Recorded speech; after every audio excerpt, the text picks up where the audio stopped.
madalas ka pang laitin.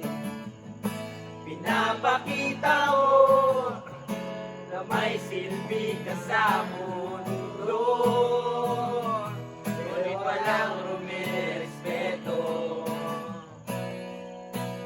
Lagi na lang iisipin,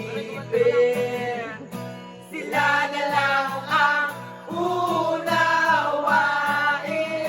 At kahit na ano pa ang gusto mo, basta wala ka pang tinatapakan na tao,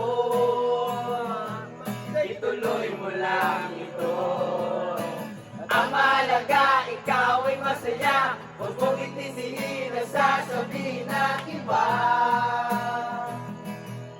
Sila ang may problema.